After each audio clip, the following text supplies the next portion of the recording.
Sir अब हालात ये हो चुके हैं, पाकिस्तान के द्वारा कुछ जगह छिटपुट फायरिंग की भी घटनाएं सामने आ रही हैं। हम्म, तो ऐसे में अब माहौल किस तरफ बढ़ता जा रहा है? माहौल युद्ध की तरफ बढ़ता जा रहा है। पाकिस्तान कह रहा है कि Indus water treaty abrogation is an act of war. तो मेरा ख्याल तो पहल, वी आर द विक्टिम, हमको पहल करनी चाहिए। हमें वेट नहीं करना चाहिए कि वो कुछ करे। देखिए, पाकिस्तान सब हदें पार कर चुका है। जनरल आसिम मुनीर पगला गए हैं, उनका कार्यकाल खत्म हो रहा है। पाकिस्तान में कोई भी आर्मी का जनरल रिटायर नहीं होना चाहता, चाहे उसको इंडिया पाकिस्तान युद्ध क्यों ना करना पड़े। है? हजारों लोग मर जाएं उसे फिक्र नहीं, उसको तो अपनी नौकरी जो है ऐश महल में बड़ा पसंद आ गया है, रहना ज्यादा है। उसने 6 दिन पहले एक बड़ी बेवकूफी की, एक इडियोटिक स्पीच दी जिसका कोई सर पैर समझ नहीं आया। साहब, दुनिया भर में उस दर्जे पे, उस ओहदे पे एक न्यूक्लियर आर्म्ड कंट्री का जो आर्मी चीफ है, जो कि असली रहनुमा है, मैं बाकी सब तो मुखौटे वाले नाटकीय कठपुतलियां हैं, ठीक है। उसने पहले तो इमरान खान को आउट किया, एक इलेक्शन स्टील करी, जैसे कि 1971 में उन्होंने मुजीबुर रहमान को हटा के इलेक्शन स्टील करी थी। उस वक्त उनको कीमत चुकानी पड़ी, आधा देश खो दिया। ये दूसरी स्टोलन इलेक्शन का क्या अंजाम होगा, वक्त ही बताएगा। लेकिन इस शख्स ने ही declared civilisational war against India, कि हिंदू मुस्लिम, वो तो 7वीं सदी में दुनिया को लेकर जाना चाहते हैं, ठीक है। और उसके 6 दिन बाद ये जो उकसाऊ भड़काऊ स्पीच थी, बयान था, उसके 6 दिन बाद वो पहलगाम में कत्लो गारत कर दिया साहब।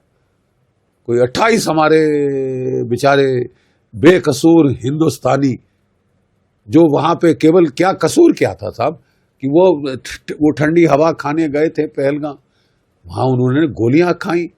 हमारी औरतों का रुंदन सुनकर खून खौल जाता है। It boils my blood.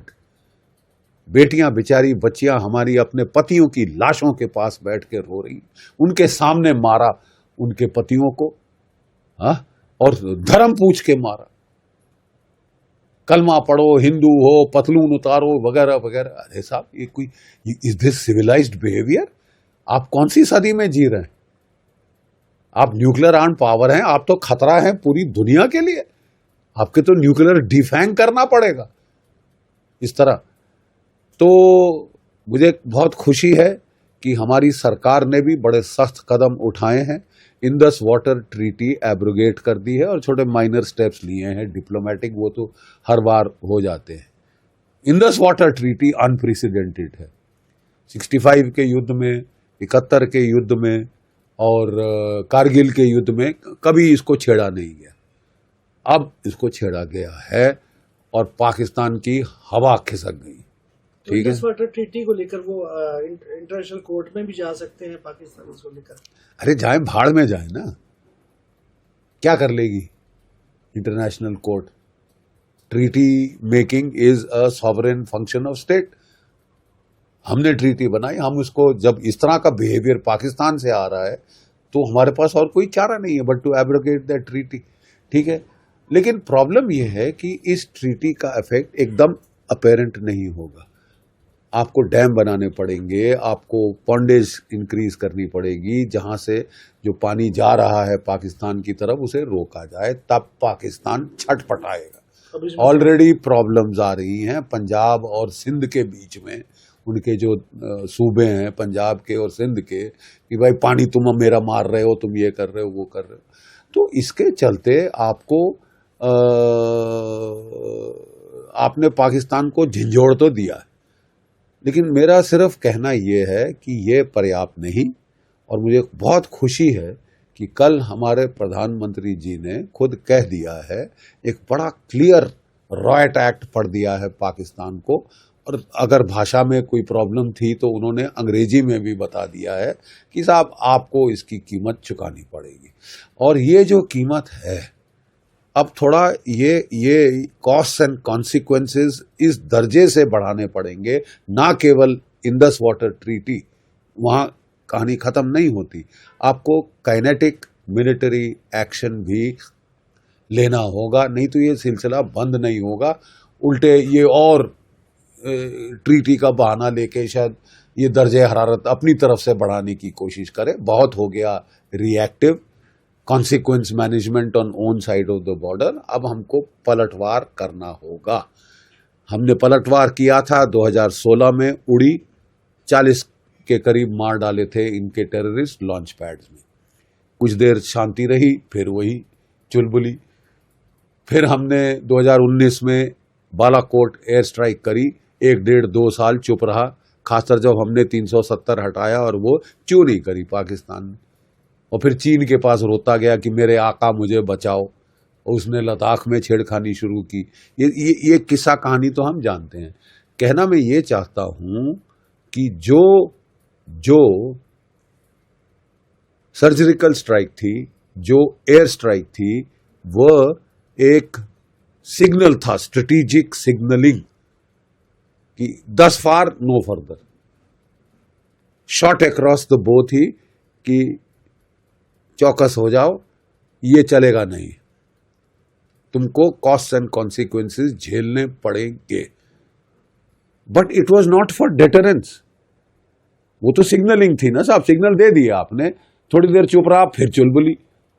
तो अब आपको डिटर करना पड़ेगा। डिटर मतलब इतने कॉस्ट कॉन्सिक्वेंसेस बढ़ाए कि 10 बार सोचना पड़े ऐसा दुस्साहस करने के पहले। ठीक है, उसके लिए काइनेटिक मिलिट्री एक्शन के अलावा मुझे दूसरा कोई ऑप्शन नहीं दिखाई देता। आपको करना पड़ेगा। You can't be reactive, you cannot confine yourself to consequence management on own side of the border. Sir, सबसे बड़ी बात, अब क्या अमरनाथ यात्रा पे कितना फर्क पड़ेगा? देखिए साहब, जब मैं जम्मू कश्मीर में था तो अमरनाथ यात्रा के 2-3 महीने पहले हम लोग, जो माउंटिंग बेस है अमरनाथ यात्रा का, पहलगाम, द्रास, इन पहाड़ी इलाकों में मैसिव कॉम्बिंग ऑपरेशन शुरू कर देते थे। ठीक है साहब, और जिनके चलते हम सैनिटाइज करते थे एरिया को कि यात्रा बिल्कुल सेफ जाए, चुप शांतिपूर्वक तरीके में जाए। ठीक है, मेरे को बड़ी हैरानी है कि इस साल अप्रैल खत्म हो गया, अभी तक कुछ वहां पे नहीं हुआ। मेरा ख्याल वहां पे आप भारतवर्ष को बड़ा फेवर करेंगे अगर आप जो वहां के डीजीपी दिलबाग साहब थे उनको वापस लाए। उनके कार्यकाल में तो कोई तमाशा नहीं देखा हमने वैली के अंदर। ठीक है साहब, विरोधाभास यह है कि मैं एक चीज प्लीज कहना चाहता हूं, सबसे अच्छा कदम जो भारत की सरकार ने लिया है आज तक, abrogation of 370, abrogation of article 35A। और उस वक्त हमने अमरनाथ यात्रा के बहाने ही वैली को सुपर सैचुरेट कर दिया था विद ट्रूप्स, तभी शांति बहाल हुई। शांति बहाल होती है जब आप बूट्स ऑन द ग्राउंड बढ़ाते हैं।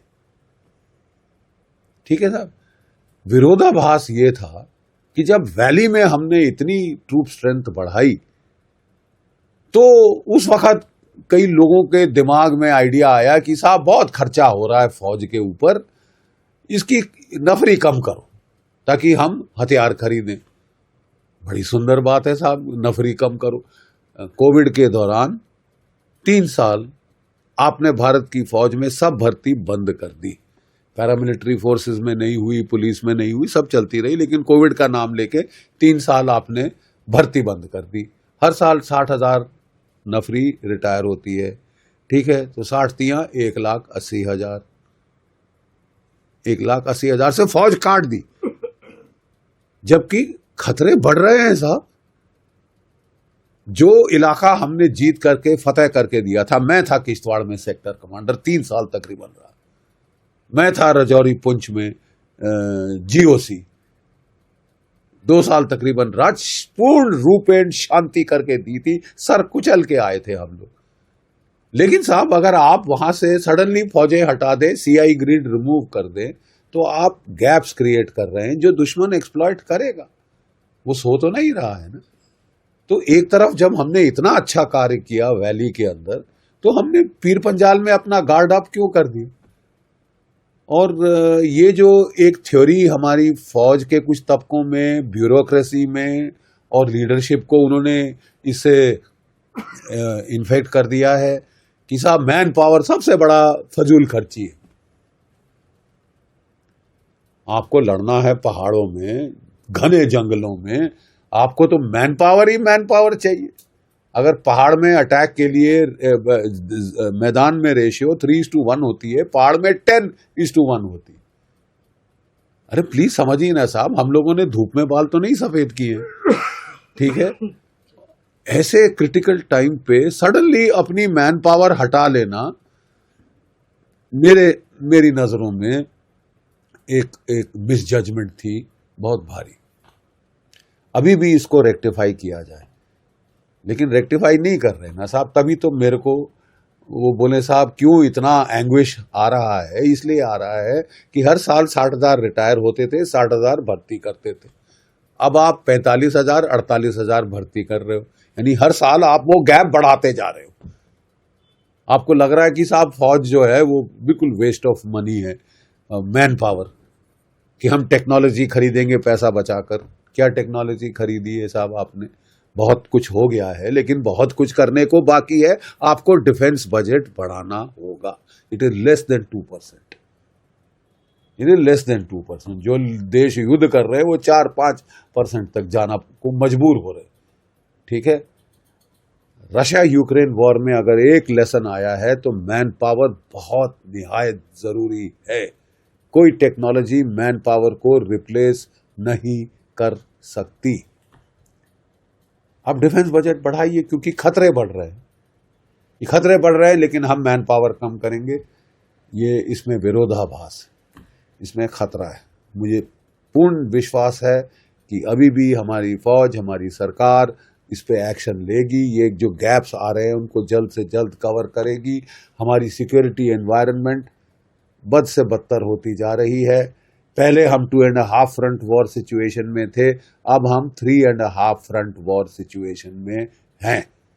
चीन, पाकिस्तान, बांग्लादेश और आधा फ्रंट घर में छुपे गद्दारों का। इन सब से निपटने के लिए आपको मैन पावर बढ़ानी पड़ेगी। आपको weapons and equipment cutting edge लाने पड़ेंगे। आपको रफाल लाने पड़ेंगे। आपको 5th जनरेशन फाइटर लाने पड़ेंगे। आपको तेजस की स्पीड, गति बढ़ानी पड़ेगी। आपको जो एटैक्स गन है, मीडियम भारी तोपें, जो कि यूक्रेन में वॉर विनिंग फैक्टर साबित हुई है, वो लाने पड़ेंगे। ड्रोन्स लाने पड़ेंगे।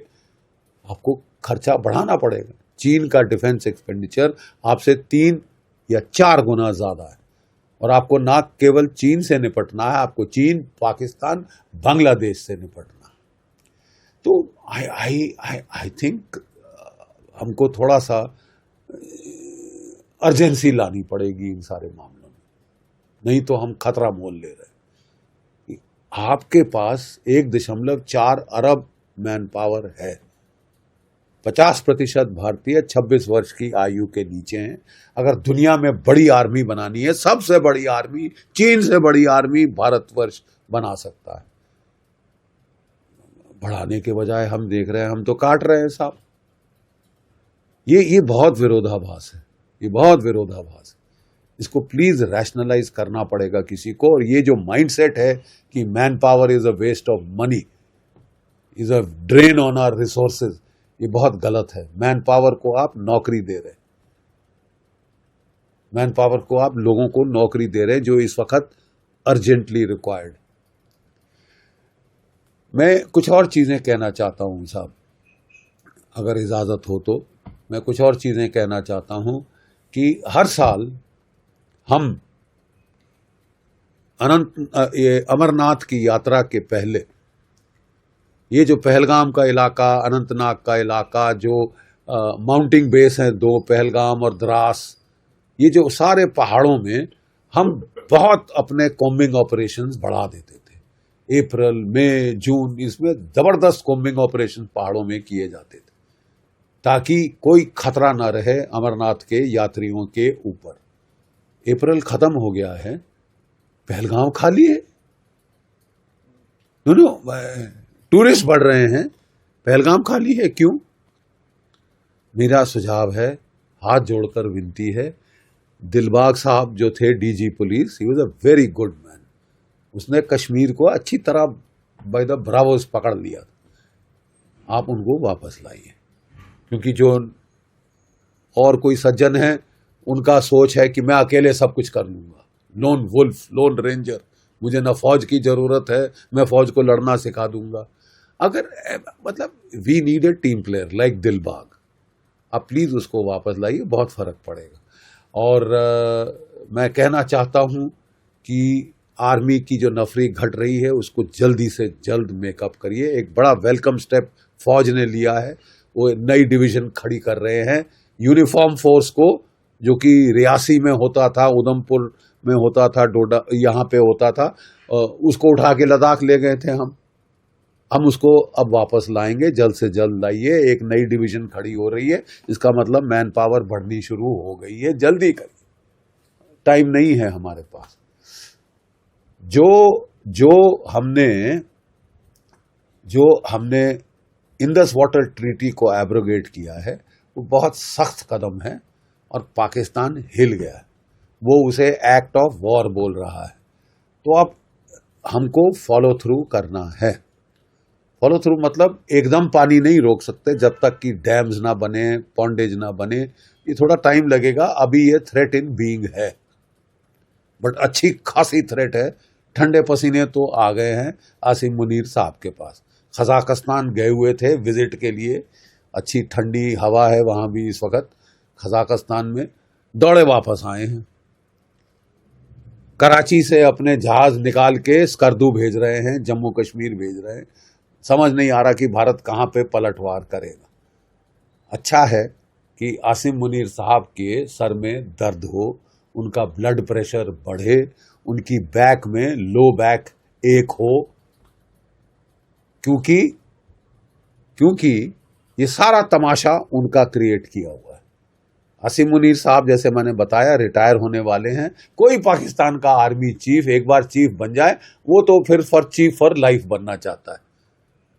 जियाउल हक, परवेज मुशर्रफ वगैरह वगैरह वगैरह, ठीक है, ये छोड़ना ही नहीं चाहते गद्दी, ठीक है साहब। और इस गद्दी को ना छोड़ने की वजह से अगर उनको भारत पाकिस्तान के बीच युद्ध करना पड़े, हजारों लोग उनकी हवस के लिए शिकार हो जाए, वो कोई फर्क नहीं पड़ता। 6 दिन पहले, 7 दिन पहले ये आसिम मुनीर साहब ने एक उल जलूल बयान दिया था दुनिया के सामने। ये रिस्पॉन्सिबल आदमी है, असली रूलर पाकिस्तान का ये है। वो सिविलियन तो सारे बेचारे कठपुतली और मुखौटे हैं, ठीक है साहब। इसने अनाप शनाप बकना शुरू किया कि साहब हिंदू और मुसलमान अलग हैं, कभी इकट्ठे नहीं हो सकते, तभी हमने पाकिस्तान बनाया। हमने मदीना के बाद एक नई रियासत मदीना, पता नहीं क्या, कितनी दारू पीते हैं, नहीं पीते तो मुझे नहीं मालूम, लेकिन वो तो अनाप शनाप बक रहे थे। और उसका अंजाम, जो उनके उकसावे का अंजाम, हफ्ते बाद हमने देख लिया, हफ्ता भी नहीं, कुछ दिनों के बाद देख लिया पहलगाम में, जहां हमारे बेचारे निहत्थे यात्रियों को आपने धर्म पूछ पूछ के मारा, कलमा पढ़ो, पतलून उतारो, वगैरह वगैरह, ठीक है। और साहब वो जो क्रुंदन देख के मैं तो अपना आपा खो बैठा। कब तक भारतवर्ष की हमारी बेटियां बिलख बिलख कर टेलीविजन पे रोना पड़ेगा अपने हस्बैंड्स की लाशों के साथ। एक बेचारी महिला, मंजुनाथ जी मेरे ख्याल उनका नाम था, उनके हस्बैंड को उनके सामने मार डाला। दुख से त्रसित वो बेचारी महिला ने कहा कि अरे मेरे को भी मार डाल साले, मेरे लड़के को भी मार डाल, हमारा भी दुख दर्द खत्म कर दे। कैसे अकेले जिंदगी जीऊंगी मैं, मेरे को भी मार डाल साले। तूने मारा है मेरे हस्बैंड को, हमको भी मार। उसके बेटे ने भी गाली दी थी। ये भी आई एम प्राउड। वो जवाब में क्या बोलता है, नहीं जाके मोदी को बता।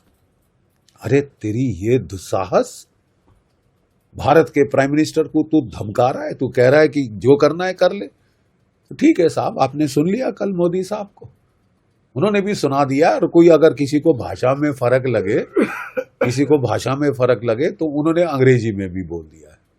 आई एम वेरी श्योर कि अब फॉलो थ्रू होगा, क्योंकि IWT abrogation by itself, diplomatic measures are the first steps. अब हमको काइनेटिक एक्शन लेने की जरूरत है, और ये kinetic action will have to be much more than surgical strike, much more than air strike Balakot की, क्योंकि वह स्ट्रेटेजिक मैसेजिंग के लिए थे, वो सिग्नल के तौर पे थे पाकिस्तान को, शॉट अक्रॉस द बो, दस फार नो फर्दर। इसके आगे आप रेड लाइन पार कर रहे हैं, खतरा मोल ले रहे हैं। हम कॉस्ट एंड कॉन्सिक्वेंसेस बढ़ा देंगे आपके लिए, दर्जे हरारत वहां तक बढ़ाएंगे जहां तक तुम यू डोंट क्राई अंकल। ठीक है, तो अब मुझे पूर्ण विश्वास है कि भारत की सशस्त्र सेनाओं को आदेश मिल चुके होंगे कि वो, और उनको पूरे अलर्ट पे डाल दिया गया है। भारत की सेना, भारत की नेवी एक्सरसाइज कर रही है। वहां पे जो है कंपकपी हमको पाकिस्तान में दिख रही है। कराची से वो जहाज अपने एयरक्राफ्ट हटा रहे हैं, C-130 लाद लाद के वो स्कर्दू की एयरफोर्स एयरबेस पे अपने जहाज पहुंचा रहे हैं। जम्मू कश्मीर के इलाके में उनको फिक्र पड़ गई है कि अब वहां पे पलटवार आया। वो भूल गए हैं कि भारत की एक बड़ी तगड़ी नेवी है, हमारा एयरक्राफ्ट कैरियर, हमारे मिसाइल डिस्ट्रॉयर्स, वो जो अरब सागर में अब एक्सरसाइज कर रहे हैं, कराची की तरफ बढ़ रहे हैं। याद रखो पाकिस्तान वालों, 1971 में भारतवर्ष ने कराची के ऊपर 2 वार किए थे। 6 जहाज पाकिस्तान नेवी के वही कराची की बंदरगाह में डुबो दिए थे, और जो ऑयल फार्म है उसको आग लगा दी थी हमारी एयरफोर्स और नेवी ने मिलकर, कि वो 7 दिन जलती रही थी। सूरज नहीं दिखा था कराची में। आप क्या समझते हो, तुम एक फ्लैंक खाली करके दूसरी फ्लैंक बचाओगे? भारत की दूसरी बड़ी फौज है, भारत की जो है चौथी बड़ी नेवी है, 5वीं बड़ी एयरफोर्स है। तुम यहाँ कवर करोगे, वहां मारेंगे, देख के मारेंगे, चुन के मारेंगे, अपने समय पे मारेंगे। कोई तुम्हारा टाइम टेबल नहीं चलेगा, अब टाइम टेबल यहां से आएगा।